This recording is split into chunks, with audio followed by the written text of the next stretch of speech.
Hi, it's Kifin Bates here. The other day I was talking to a friend of mine about decentralized finance, and his take was that decentralized finance is just using magical internet money in order to do the equivalent of taking loans on some kind of virtual monopoly game, chance cards, in order to put non-existent houses on a digital park lane, i.e. he thought the whole thing was a bit of nonsense. And to be frank, I can see his point. When you start looking at decentralized finance and cryptocurrencies, it does all look just made up and kind of pointless.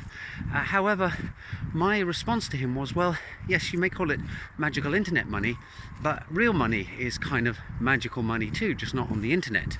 It works because we all labor under a collective illusion that it is storing value for us, and the fact that you can buy a loaf of bread with €1 yesterday or today, and presumably tomorrow, it's just taken on faith.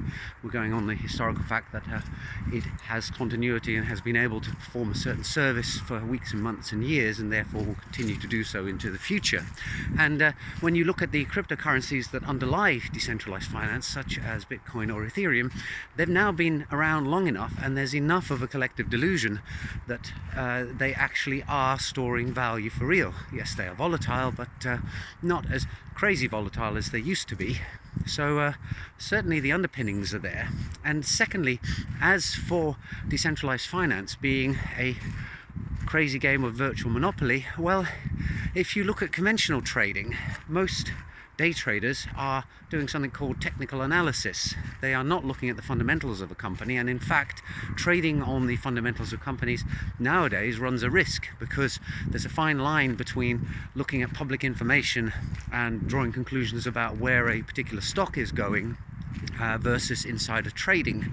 So more and more trading is actually taking place in the technical realm, i.e. the analysis of the actual underlying numbers that the market has, rather than what the performance of a company is actually going to be and how good its management team is and how well it's executing on its strategy.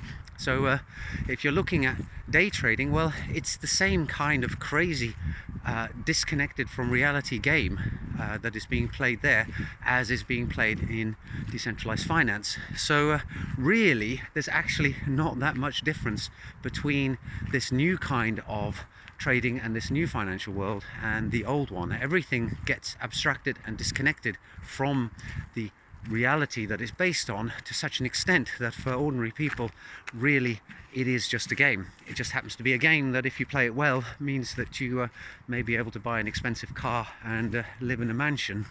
So that's my take on decentralized finance and why it's not as crazy as it first sounds, or perhaps it's actually the reverse, which is that it's the real world that is just as crazy as decentralized finance. Anyway, hope you found that interesting. See you in the next video soon. Bye for now.